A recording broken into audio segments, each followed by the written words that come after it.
আবির্ভাব ঘটবে দাজ্জালের, এক চোখা প্রতারকের, যে নিজেকে আল্লাহ বলে দাবি করবে। তার হাতে থাকবে এমন সব শক্তি যা শুকনো ভূমিতে বৃষ্টি ছড়াবে, অনুর্বর মাটিকে সবুজ করে তুলবে, আর মানুষকে তার অলৌকিকতায় মুগ্ধ করে বিভ্রান্ত করবে। এত শক্তিশালী ফিতনা যা মানুষকে সত্য ও মিথ্যার মাঝখানে দ্বিধাগ্রস্ত করে ফেলবে। কিন্তু এই মুহূর্তে মোকাবেলার জন্য পাঠানো হবে না মুহাম্মদ সাল্লাল্লাহু আলাইহি ওয়াসাল্লামকে, যিনি শেষ রাসূল ও মানবতার শ্রেষ্ঠ পথপ্রদর্শক। আল্লাহর অসীম প্রজ্ঞায় দায়িত্ব অর্পিত হয়েছে ঈসা আলাইহিস সালামের উপর, যিনি আসমান থেকে নেমে এসে দাজ্জালকে ধ্বংস করবেন, মানব জাতিকে আবারও সত্যের পথে ফিরিয়ে আনবেন। হাদিসে বর্ণিত আছে, তিনি ন্যায়পরায়ণ শাসক হিসেবে আবির্ভূত হবেন, ক্রুশ ভাঙবেন, শূকর হত্যা করবেন এবং মিথ্যা বিশ্বাসের অবসান ঘটাবেন। তাহলে কেন এই নির্বাচন? কেন মুহাম্মদ সাল্লাল্লাহু আলাইহি ওয়াসাল্লাম নয়, বরং ঈসা আলাইহিস সালাম?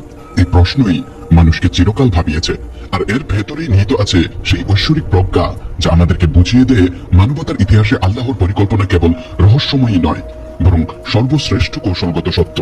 কেন ঈসা আলাইহিস সালামকে এই বিশাল কাজের জন্য বেছে নিয়েছেন তা বোঝার জন্য প্রথমেই আমাদের উপলব্ধি করতে হবে দাজ্জালের প্রতারণার প্রকৃতি এবং সে মানব জাতির সামনে কি ভয়াবহ চ্যালেঞ্জ উপস্থাপন করবে। দাজ্জাল কেবল একজন রাজনৈতিক নেতা বা ভণ্ড নবী হবে না, সে নিজেকে সরাসরি স্রষ্টা দাবি করবে। তার শক্তি সামরিক বাহিনী বা অস্ত্রে শস্ত্রে নয়, বরং বিশ্বাস বিকৃত করা এবং সত্যকে বিকলাঙ্গ করে দেওয়ায় নিহিত থাকবে। তার প্রতারণার কেন্দ্রবিন্দুই হবে ঈসা আলাইহিস সালামের ব্যক্তিত্ব।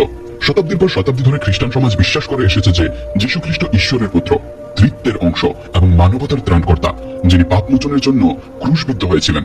দাজ্জাল এই ভ্রান্ত ধারণার সুযোগ নেবে। সে নিজেকে সেই প্রতীক্ষিত খ্রিস্ট দাবি করবে এবং বলবে, আমি সেই যীশু যাকে তোমরা পূজা করো, আমি ক্রুশবিদ্ধ হয়েছিলাম এবং এখন আমি ফিরে এসেছি আমার রাজ্য প্রতিষ্ঠা করতে। এখানেই আল্লাহর নির্বাচনের ঐশ্বরিক প্রজ্ঞা স্পষ্ট হয়। এই বিশাল মিথ্যাকে উন্মোচন করার ক্ষমতা একমাত্র সত্যিকারের মসিহেরই আছে। কেবল ঈসা আলাইহিস সালামই মিথ্যা মসিহ দাজ্জালের মুখোশ খুলে দিতে পারবেন। যখন দাজ্জাল দাবি করবে যে সে খ্রিস্ট, তখন ঈসা আলাইহিস সালাম অবতরণ করে ঘোষণা করবেন, আমি আসল খ্রিস্ট, মরিয়মের পুত্র, আল্লাহর বান্দা। আর এ ব্যক্তি তোমাদের সামনে দাঁড়িয়ে থাকা সবচেয়ে বড় প্রতারক। এই মুহূর্তের মানসিক ও আধ্যাত্মিক অভিঘাত কল্পনা করা যায় না। সারা বিশ্বের কোটি কোটি খ্রিস্টান দেখতে পাবে যাকে তারা ত্রাণকর্তা বলে ভেবেছিল, সেই দাবির মূলে এক প্রতারক দাঁড়িয়ে আছে। আর যখন আসল ঈসা আলাইহিস সালাম স্পষ্টভাবে জানিয়ে দেবেন যে তিনি কখনো ঈশ্বর ছিলেন না, কখনো পূজা করার জন্য বলেননি, বরং সর্বদাই একমাত্র আল্লাহর বান্দা ও রাসূল ছিলেন, তখন মানবজাতির সামনে এক অনন্ত স্বচ্ছতা নেমে আসবে। সত্যের আলো এমন ভাবে উন্মোচিত হবে যা ইতিহাসের সবচেয়ে বড় ফিতনার অবসান ঘটাবে। কিন্তু আল্লাহর ঐশ্বরিক প্রজ্ঞা কেবল দাজ্জালের সাথে এই একক সংঘাতেই সীমাবদ্ধ নয়। ঈসা আলাইহিস সালামকে তিনি ইতিহাসের এই বিশেষ মুহূর্তের জন্য সংরক্ষণ করেছেন, কারণ তার প্রত্যাবর্তন বহুস্তরীয় ঐশ্বরিক উদ্দেশ্যকে পূরণ করবে, যা একমাত্র তিনিই সম্পাদন করতে সক্ষম। প্রথমত, তার আগমন আহলে কিতাব, খ্রিস্টান, ইহুদি ও মুসলিমদের এক আল্লাহর তাওহীদের পতাকার নিচে একত্রিত করবে। যখন ঈসা আলাইহিস সালাম ক্রুশ ভেঙে ঘোষণা করবেন যে তাকে কখনো ক্রুশবিদ্ধ করা হয়নি, তিনি কারো পাপের জন্য মারা যাননি, আর মুক্তি কেবল এক আল্লাহর উপাসনার মাধ্যমেই সম্ভব, তখন মানব ইতিহাসের সবচেয়ে গভীর ধর্মতাত্ত্বিক বিতর্কগুলির সমাধান হবে। নবী মুহাম্মদ সাল্লাল্লাহু আলাইহি ওয়াসাল্লাম তার অসীম প্রজ্ঞা ও বিনয়ের মাধ্যমে বুঝেছিলেন যে তার ভূমিকা ছিল মানব জাতির কাছে আল্লাহর চূড়ান্ত বার্তা পৌঁছে দেওয়া, ইসলামকে পূর্ণতা দেওয়া এবং তার উম্মাহকে ভবিষ্যতের পরীক্ষাগুলোর জন্য প্রস্তুত করা।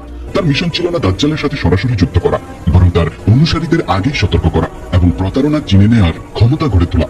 অসংখ্য সহিহ হাদিসে তিনি দাজ্জালের বিস্তারিত বর্ণনা দিয়েছেন, তার ফিতনা থেকে সুরক্ষার জন্য নির্দিষ্ট দোয়া শিখিয়েছেন এবং নির্দেশ করেছেন যে সূরা আল কাহফের প্রথম 10টি আয়াত পাঠ করা দাজ্জালের প্রতারণা থেকে ঢালস্বরূপ কাজ করবে। আবার যখন আমরা দাজ্জালের আবির্ভাবের সময়কার আধ্যাত্মিক অবস্থা বিবেচনা করি, তখন আল্লাহর পরিকল্পনার কৌশলগত উজ্জ্বলতা আরো স্পষ্ট হয়।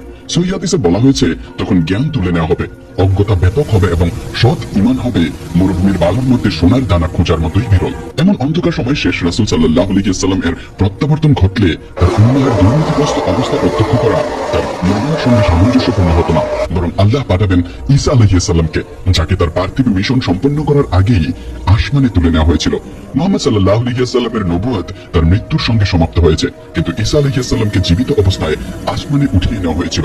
তার মিশন সাময়িকভাবে স্থগিত ছিল, অপেক্ষা করেছিল নির্ধারিত সময়ের জন্য। তার প্রত্যাবর্তন নতুন নবী হিসেবে হবে না, তিনি ফিরে আসবেন মুহাম্মদ সাল্লাল্লাহু আলাইহি ওয়াসাল্লামের অনুসারী হিসেবে, ইসলামের শরিয়াহ কার্যকর করবেন এবং সেই দায়িত্ব পূর্ণ করবেন যা তাকে 2000 বছর আগে অর্পণ করা হয়েছিল। কুরআনও এই প্রজ্ঞার দিক নির্দেশ দেয়।